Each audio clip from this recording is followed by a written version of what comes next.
কালকে দেখলাম ডিম পাড়ছে, আজকে দেখলাম মুরগি ডিম পাড়েনি।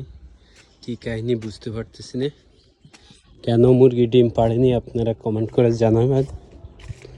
কালকে ডিম পাড়ছিল, আজকে আর পাড়েনি। দেখতাম আসছি এখন পারছে কিনা, কি কারণ হইতে পারে ডিম পাড়ে না।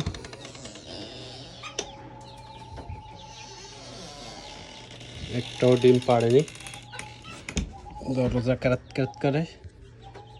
আর সকালে আমার এই ছোট্ট গলা ছোলা এই মুরগিটা প্লাস্টিক খেয়ে এলেছে, পেটের ভিতরে গেছে গিয়ে এক হাত। তারপরে টানি আনানোর পরে দেই মরে যাগিন হরে 2-3 ঘন্টা হরে যায় ঠিক হয়েছে। ওষুধ খাওয়াইলাম, ঠিক হয়ে গেল।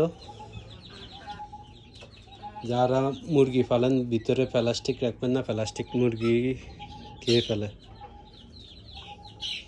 আজকে তো একটা ডিমও পারলো না, বুঝলাম না তাহলে কি, কিছুই তো নেই। হাঁসার ভিতরে আছে কিনা,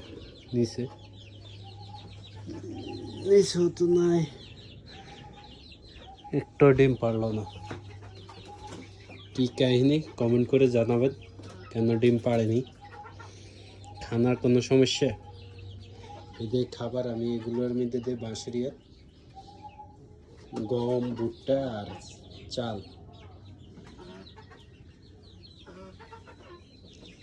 মানুষে কমেন্ট করে গম, ভুট্টা, চাল নাকি দিলে ডিম পাড়ে বেশি বেশি। দিলাম মন্দে ডিম পারলো না, বুঝলাম না।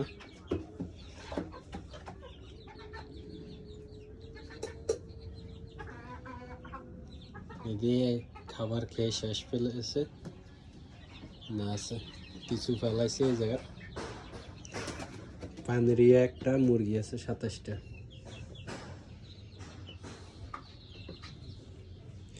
এই দিয়ে আমার খাবার মিক্স করে, এটা মিক্স করা খাবার গম, ভুট্টা, চাল, ধান, খৈলও আছে এর সাথে কিছু। আজকে খোল মিক্স হয়নি বেশি, এই জন্য মনে হয় খাবার খাচ্ছে না, নাকি পেট ভরা কে জানে। আর গলা ছোলা যেটা ছিল এটা ভাবছিলাম মরে যাবে, যাক আল্লাহর রহমতে বাঁচা গেল। প্লাস্টিক এক হাত খেয়ে ফেলছে। প্লাস্টিকটা আমি দেখাচ্ছি আপনাদেরকে। এক হাত খাওয়ার পর আমি টেনে বের করছি।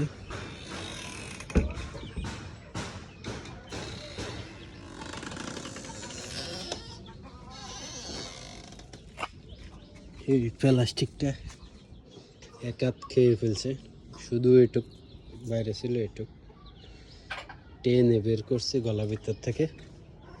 হরে দিদি হাত পা ছাড়িয়ে দিছে, অনেকক্ষণ 3-4 ঘন্টা হরে বেঁচে গেল। আল্লাহ হাফেজ, সবাই ভালো থাকবে, দোয়া করবেন।